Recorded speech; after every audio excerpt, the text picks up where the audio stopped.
Pagi semua, hari ini kita akan masuk bab yang terakhir iaitu kimia konsumer dan industri. Sebelum ini kita sudah belajar minyak dan lemak, bahan pencuci. Jadi hari ini kita akan masuk bahan tambah makanan dan ubat-ubat dan bahan kosmetik. Okay, apa itu bahan tambah makanan? Dia adalah bahan yang semula jadi atau sintetik yang ditambah makanan untuk tujuan yang tertentu. Okay, dan memandangkan banyak kemunculan makanan yang diproses dalam industri makanan, lagi banyak bahan tambahan makanan telah diperkenalkan. Jadi atas kesedaran dan kepentingan pengguna, maka kita ada akta yang dikuatkuasakan, iaitu Akta Makanan 1983 dan Peraturan Makanan 985. Okay, kamu boleh bacalah. Okay.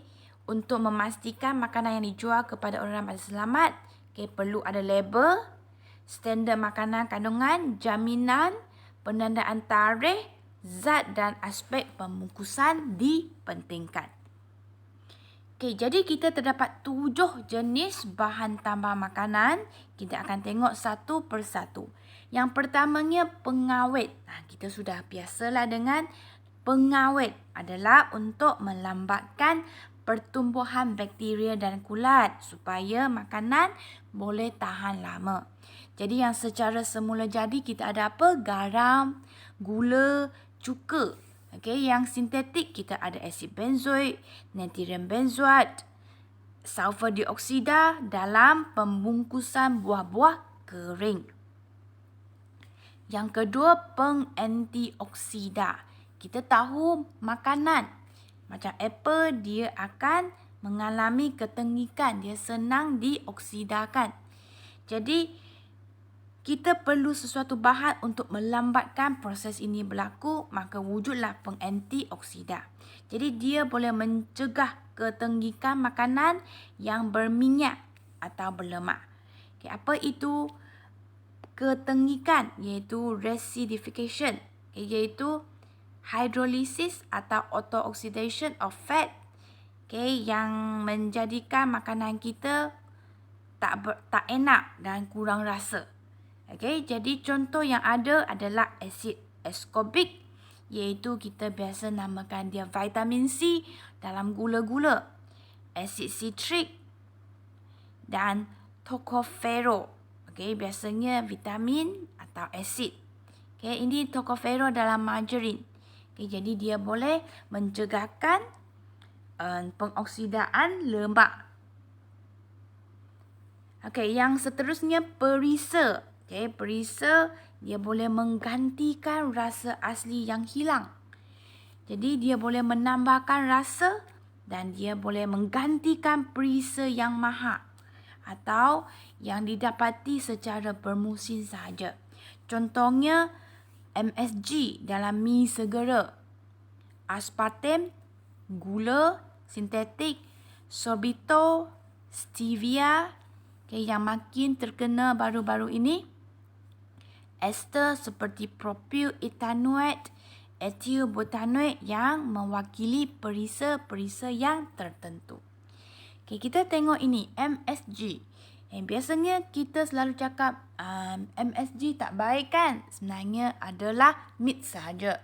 Dari segi fakta dia, sebenarnya MSG adalah garam sodium ataupun amino acid glutamic acid yang semula jadi. Dan sehingga hari ini, no scientific report yang mengatakan bahawa MSG yang menyebabkan have potential safety concern atau menyebabkan obesity. Tetapi apa yang kita tahu adalah MSG dalam kandungan yang sedikit dia sudah sangat berperisa. Jadi kadang-kala kita akan ambil secara berlebihan. Jadi itulah kelemahan dia. Di sini ada satu video, yang ceritakan pasal MSG.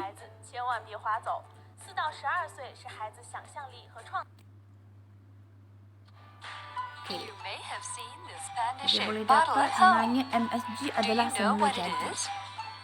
It's the umami seasoning Ajinomoto. This Ajinomoto holds the essence of good taste.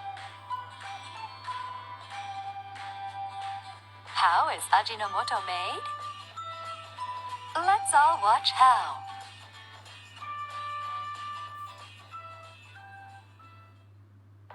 Okey, kita boleh Ajinomoto nampak is made semua from natural bahannya sugarcane. adalah semula jadi. Sugarcane becomes Ajinomoto by a process called fermentation. So, what is fermentation? Microorganisms transform natural ingredients into useful food products. These microorganisms are called fermentative microbes. For example, milk is changed into cheese or yogurt by lactobacillus. Soybeans are changed into miso bean paste and soy sauce by Aspergillus molds. Ajinomoto is made by a glutamic acid producing microbe. This is how the microbes look. Fermentation produces beneficial food products. Now, let's see how Ajinomoto is made. 1. Production of cane molasses. Sugar cane is squeezed to extract a sweet. Okey, jadi itu sahaja saya bagi PowerPoint. Jika anda berminat, kamu boleh habiskan video inilah. Okey, jadi dari video ini apa yang kita nampak adalah okey, Ajinomoto atau lebih dikenali sebagai MSG. Okey, sebenarnya adalah natural. Okey. Okey, kemudian kita akan tengok pula ini. Okey, stevia. Okey, stevia. Okey, sekarang makin terkenal. Okey, biasanya dulu kita guna gula sintetik, kita guna apa? Aspartame. Okey, yang dikatakan boleh diet. Okey, tetapi sekarang kita ada stevia, di mana dia adalah spesies herba daripada keluarga bunga matahari. Rasanya 300 kali lebih manis daripada gula. Hey everyone, Dr. Jeremy Wolf with Lucky Vitamin. If you're thinking of making the switch from sugar to stevia, but you're not sure what the difference is, don't worry, I'm going to walk you through it. Stevia is a no-calorie, natural sweetener derived from the leaves of a plant. However, stevia leaf extract is much sweeter than sugar. Some people find that the stevia products have a bitter aftertaste. That's because the chemical compounds in the stevia plant interact with both the sweet and bitter receptors on your tongue. To counteract the bitterness, many products sweetened with stevia also contain other sweeteners. 1 packet of stevia powder is equivalent to 2 teaspoons of sugar and has approximately 5 calories and 1 gram of carbohydrates. Meanwhile, 2 teaspoons of sugar has 30 calories and 8 grams of carbohydrates. Aside from being low in calories, another big draw of stevia is that it's not completely absorbed by the body. So if you're looking to lose weight or control blood sugar, you might choose stevia over sugar. You can substitute a stevia sweetener for some or all of the sugar in your favorite cooking and baking recipes, but keep in mind that you'll have to use a conversion chart to determine the proper amount. You should always read the ingredients list when choosing a stevia product. In many cases, stevia sweeteners contain 1 or more additives. You might notice fillers like maltodextrin, which is made from rice, potatoes, or corn, and dextrose, which is made from corn sugar, fruits, or honey. Other products may contain artificial sweeteners like aspartame and sucralose, or sugar alcohols such as erythritol and xylitol. The safest additives you'll see include inulin, a vegetable prebiotic fiber, and glycerin, which is derived from fruits and vegetables and does not raise the glycemic index. If you want to purchase the purest stevia products possible, find one that contains 100% pure stevia extract. It's also worth noting that liquid stevia products may be in a base of alcohol, much like vanilla extract. However, many alcohol-free varieties are available, so remember to check the label. These are just a couple of quick facts about stevia. If you're looking for more information, click the link in our video description. And if you like video, subscribe to our YouTube channel. Have a great day. Okey, jadi itulah pengenalan tentang stevia. Okey, itu adalah produk dia. Okey, dia ada ceritalah kelebihan dia dan juga okey cara penggunaan dia supaya kena ikut okey arahan yang di kandungan atau yang diperlukan. Okey, sekarang kita teruskan dengan penstabil. Penstabil memberi tekstur yang seragam dan licin. Contohnya pektin, okey, yang ada dalam jam. Kemudian agar-agar daripada rumpai untuk membuat jeli. Ini yang semula jadilah. Kemudian pengemusi untuk membaukan dua cecair yang tidak mencampur. Contohnya monogliserida dan digliserida dalam butter kacang, mentega kacang. Lecithin dalam coklat. Okey, di sini ada satu yang agak interesting lah. Okey, sekarang kita ada penstabil makanan yang telah dicipta dihasilkan daripada durian. Okey, jika anda berminat boleh klikkan link ini. Okey, dia ada ceritalah. Okey, macam mana proses dia dan macam mana mereka boleh mendapati perisa makanan penstabil makanan daripada durian. Okey, seterusnya kita pergi kepada pemekat. Okey, nama dia sudah pemekat, jadi untuk memekatkan cecair. Contohnya kanji, gelatin. Okey, kanji selalu kita masak pun kita tambahkan untuk memekatkan cecair kita. Gelatin untuk kita buat kek. Okey, gam aksasia, gam sensen, okey, digunakan untuk memekatkan sup atau sos. Manakala pewarna pula, okey, pewarna okey, untuk warna yang menyerupai oranye kita akan guna untuk menyerupai buah-buahan. Okey, sini ada sebastian azur untuk memberi warna kuning, merah, perang dan hitam. Sebastian triphenyl untuk memberikan warna hijau, biru dan lembayung, dan caramel untuk memberikan warna perang. Okey, di sini ada satu informasi kod E. Kadang-kadang kita boleh nampak E dalam beberapa label makanan. Sebenarnya dia adalah satu kod yang digunakan oleh negara-negara Eropah dalam pelabelan bahan makanan. Okey. Biasa cuba tengoklah ada. Okey, pengemusi E awal tahun lepas. Ramai yang bagikan nombor ini. Okey. Okey, jadi sekarang kita buat sedikit rumusan mengapa bahan tambah digunakan. Okey, untuk supaya kita boleh menikmati makanan atau buah-buahan yang bermusim. Okey, supaya dia boleh tahan lama ataupun dia ada perisa gantian yang lain. Okey, makan kekal segar lebih lama, kelihatan lebih menarik apabila kita ada berwarna. Okey, rasa lebih sedap apabila kita ada perisa. Kemudian kesan buruk, mungkin untuk sesetengah orang dia akan alergik, alahan, kanser, gangguan saraf atau asma, ruam dan hyperaktif pada kanak-kanak. Okey, kita buat sedikit latihan menyatakan 7 jenis bahan tambah makanan. Okey, kita ada pengawet, pengemusi, pengantioksida, pemekat, perisa, pewarna dan penstabil. Okey, cuba tengok di sini margarin lazat. Ramuan dia kita ada minyak sayuran, garam, susu pebejar, pengemusi, asid ascorbic iaitu vitamin C, perisa dan pewarna yang digunakan. Apakah jenis bahan tambahan bagi asid ascorbic? Okey, dia untuk pengantioksida. Okey. Jadi nyatakan fungsi untuk melambatkan pengoksidaan lemak dalam makanan dan boleh mencegahkan ketenggikan makanan berminyak atau berlemak.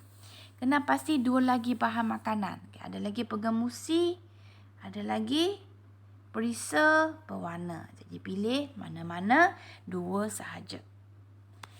Okey, sekarang kita akan bincang latihan yang saya minta you buat semasa cuti. Okay, Samad adalah penjual ikan yang terkenal di kampung. Okay, produk dia ialah ikan masin. Jadi apa bahan utama yang ditambahkan ialah bahan X. Okay, bahan X ialah apa? Ni garam kan? Jadi apakah tujuan penambahan garam? Okay, pastinya untuk mengeluarkan air dari sel mikroorganism. Okay, jadi mikroorganism akan tidak aktif, maka makanan kita akan tahan lebih lama. Okay, kedua, antara yang berikut yang manakah bukan satu fungsi bahan tambah makanan? Okay, pastinya memastikan keseimbangan nutrien. Tak ada. Okay, tapi kita boleh memperbagikan rasa, boleh mengekalkan kesegaran atau menambah nilai nutrien. Kita tak boleh memastikan keseimbangan nutrien. Yang ketiga, seorang ibu ingin membakar sebiji kek yang manis dan menarik warnanya. Apakah bahan yang perlu ditambahkan? Jadi manis kita boleh tambah aspartam atau tadi kita ada apa? Okay, yang stevia. Okay, yang terkini. Okay, ataupun itu untuk menambah manis. Okay, menarik warnanya kita boleh tambah tartrazina. Itu adalah warna lemon. Okay, warna lemon.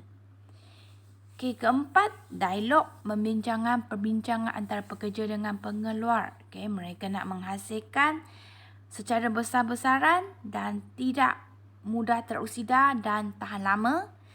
Okay, jadi kita perlu gunakan pengawet. Okay, yang kedua, dia nak menghasilkan produk bahan untuk kanak-kanak. Jadi mesti ada pewarna yang menarik. Yang ketiga, manis tetapi dengan kalori yang rendah. Jadi dia akan guna gula sintetik seperti aspartam atau stevia. Kemudian dia nak guna rasa buah-buahan. Jadi kita akan guna perisa. Jadi yang sesuainya adalah aspartam. Okay, sebagai menambah manis. Asid ascorbic untuk antioksida dan octylglutamate. Okay, itu adalah untuk menghasilkan MSG. Okay, dia akan menggunakan bahan ini. Jadi jawapan kita adalah B. Okay, nombor 5. Apakah bahan tambahan yang digunakan untuk mencegah keropok dari bala menjadi tengik dan berubah rasanya? Okay, pastinya antioksida supaya dia tak akan mengalami ketengikan. Okay, sekarang kita tengok soalan struktur pula. Okay, sudah ada jawapan di bawah. Okay, kalau kamu sudah buat, boleh semaklah sendiri. Okay, B ditambah kepada minuman kalori rendah supaya manis. Okay, jadi kita akan guna aspartam. Itu adalah jenis perisa. Okay, yang Q ditambah ke daging supaya dia tahan lama dan kelihatan segar. Okay, kita akan guna pengantioksida. Yang seterusnya R ditambah kepada jeruk, cili. Okay, kita akan guna pengawet. Yang kedua, nyatakan kebaikan, keburukan dan kesimpulan anda tentang penggunaan bahan tambah makanan dalam kehidupan. Ini adalah beberapa contoh jawapan. Kebaikan dia kekal lama, nampak menarik, lebih sedap, boleh menikmati tanaman buah-buahan bermusim secara sepanjang tahun. Keburukan boleh menyebabkan alergik, okay, hyperaktif pada kanak-kanak, okay, gangguan saraf. Kesimpulan dia adalah wajar, tetapi kuantiti dia mesti mengikut standard yang ditetapkan oleh pihak Kementerian Kesihatan Malaysia. Okay, ini contoh jawapan. Okay, nombor 2. Okay, ini ialah apa? Ini aiskrim. Dia guna bahan air, minyak kelapa, susu protein pekat, sorbitol, lactitol, butylated hydroxynisol, iaitu BHA, gelatin, gam, guar, polisorbat, ni pewarna lah. Okay. Merah, 840, mono, diglycerida, natrium benzoate dan telur kuning. Okey, daripada senarai kandung nyatakan jenis bahan tambah dalam aiskrim. Jadi nyatakan contoh. Okey, contohnya kita guna merah 40. Ada merah. Okey, dia adalah pewarna untuk menambah warna supaya kelihatan lazat. Lagi natrium benzoate. Okey, dia adalah pengawet. Dia boleh menghalang dan melambatkan pertumbuhan bakteria. Okay, ada lagi contoh jawapan, kamu boleh cuba buat sendiri. Yang seterusnya, ini adalah kerja rumah. Bahan tambah makanan masih digunakan dalam makanan kita secara meluas. Pada pendapat anda, adalah kamu setuju bahawa bahan tambah terus digunakan? Berikan alasan anda. Jadi kamu boleh rujuk jawapan di sini tadi ataupun rujuk kepada peta minda di sini, mengapa kita tambah, apakah kesan buruk dia. 4 markah sahaja. Kita masuk kepada ubat-ubatan dan bahan kosmetik pula. Apa itu ubat? Ubat adalah bahan kimia untuk membantu kita merawat atau mencegah penyakit. Jadi dia dikelaskan kepada tradisional dan moden. Tetapi ubat kita panggil apa dalam English? Drug. Dia adalah untuk kegunaan kesihatan, tetapi jika kita salah gunakan, dia akan memudaratkan diri sendiri. Jadi secara tradisionalnya kita ada beberapa contoh di sini, halia, lidah buaya, ginseng dan asam jawa. Di sini ada satu yang agak menarik iaitu daun ketum. Saya rasa kebanyakan pelajar Melayu khususnya tahu apa itu daun ketum. Tetapi sebenarnya dia diharamkan. Kalau berminat boleh tengok link ini. Banyak kegunaan dia, tetapi kenapa dia diharamkan? Sebab dia adalah sejenis alkaloid psikoaktif. Dia boleh menyebabkan penghayalan.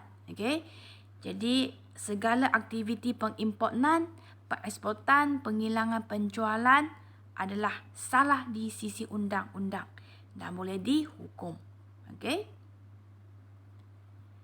Seterusnya kita masuk kepada ubat moden. Kita ada analgesic, antimikrob, ubat psikotrik atau antipsikotik, anti-alergik dan kortikosteroid. Kita akan tengok satu persatu. Analgesic, kita sudah biasa dengan paracetamol. Ada aspirin. Dia untuk melegakan sakit dalam keadaan sewa. Dan kodina pula untuk merawat batuk dan cirit-birit. Jadi cara penggunaan dia mesti ikut preskripsi doktor. Dan untuk aspirin, jangan bagi kepada pesakit gastrik, kerana dia bersifat asid. Manakala untuk paracetamol pula, kalau dos yang berlebihan, dia akan menyebabkan kerosakan hati. Manakala kodina pula, dia boleh menyebabkan seseorang itu mengantuk. Yang seterusnya, antimikrob. Contohnya, biasa kita dengar apa? Antibiotik. Sebenarnya dia adalah antimikrob. Dia untuk membunuh atau merencatkan pertumbuhan bakteria. Selain daripada antibiotik, kita ada antiseptik, dan disinfektan, seperti alkohol dan formaldehyde. Semua adalah untuk menghentikan pertumbuhan mikrob. Di sini ada beberapa yang kita mesti highlightkan, iaitu antibiotik perlu dihabiskan supaya semua bakteria dibunuh. Jika tidak, bakteria akan menjadi imun kepada antibiotik dan penyakit akan berulang semula. Antiseptik pula hanya disapu pada bahagian luar saja dan tidak boleh dimakan. Alahan iaitu alergik dapat membawa maut. Pesakit dengan alahan penicillin akan diberikan alahan ubat sebagai pemberitahu tentang keadaannya. Jadi kita akan tengok satu link. Sini ada. Antibiotik kita tahu kan tadi mesti habiskan. Kalau tidak, dia akan menyebabkan kerintangan antibiotik. Apa itu antibiotik? Dia adalah satu keadaan apabila kita sudah hilang keupayaan untuk membunuh bakteria. Okey, antibiotik sudah tidak berkesan lagi. Okey, ini disebabkan penggunaan antibiotik yang berlebihan atau kita tidak menghabiskan. Okey. Jadi untuk mencegahkan, kita mesti guna, ikut prescript doktor, habiskan dalam tempoh yang ditetapkan. Jangan simpan antibiotik yang tidak dihabiskan dan jangan sesekali mengambil antibiotik orang lain. Jangan kongsi. Patuh keputusan nasihat doktor apabila memutuskan anda tidak perlu antibiotik. Jangan suka-suka hati hentikan antibiotik. Sehingga doktor cakap, okey boleh henti, baru kita henti. Yang keenam, amalkan kebersihan diri seperti mencuci tangan bagi mengelakkan jangkitan dan penyebaran jangkitan. Okey, seterusnya kita tengok ubat psikotik atau antipsikotik. Okey, contohnya haloperidol, chlorpromazine dan clozapine. Kadang-kadang kita dengar tak payah makan ubat ini. Ini dia untuk menahan, dia untuk melemahkan saraf kita saja.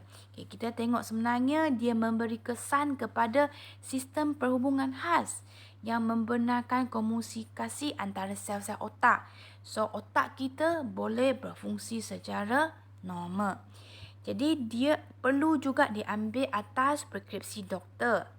Dan dia boleh mengakibatkan pergerakan muka dan badan dan tidak normal. Mengakibat kejang dan mengeletir jika ubat itu tidak sesuai atau kelebihan dos. Seterusnya kita tengok anti-allergic. Nama dia sudah anti, jadi dia untuk antikan alahan. Hanya boleh diambil apabila doktor cadangkan preskripsi doktor. Sebab dia akan menyebabkan mengantuk dan boleh menyebabkan mulut terasa kering, gangguan penglihatan dan sembelit jika berlebihan dos. Yang terakhir, corticosteroid. Sebenarnya ini boleh dihasilkan semula jadi dalam badan kita dan dia juga boleh dihasilkan secara sintetik. Dan dengan fungsinya dia memberikan kelegaan bagi kawasan yang radang dan mengurangkan bengkak, kemerahan, gatal-gatal dan tindak balas alergi, asma serta artritik. Dan jika berlebihan, dia akan menyebabkan moon face. Tekanan darah tinggi dan meningkatkan kandungan gula darah. Apa itu moon face? Dia adalah contohnya gambar di sinilah. Salah satu sindrom adalah Cushing syndrome. Yang menyebabkan muka kita nampak bulat.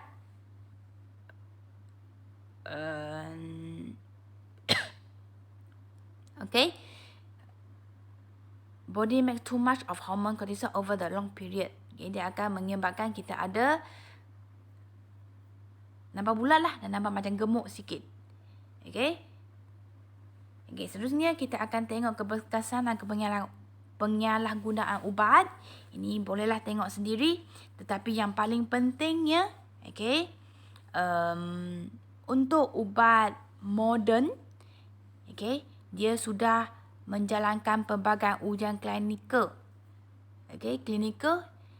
Jadi, dia lebih selamat digunakan. Tapi untuk sesetengah ubat tradisional, dia tak ada kajian tentang keberkesanan dia. Jadi agak sukar untuk melakukan pemantauan dan penggunaan dos rawatan yang betul.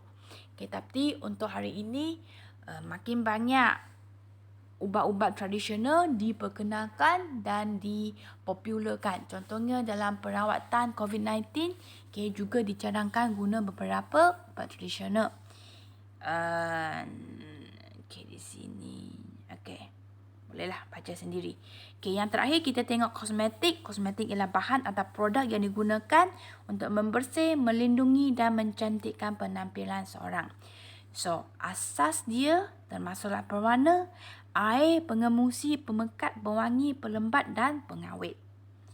Dan ada tiga jenis iaitu kosmetik rias untuk mencantikkan wajah seperti bedak, gincu. Kemudian ada kosmetik perawatan, krim, pelembab kulit, pewangi untuk memberi haruman. Okey, jadi itu sahaja. Okey.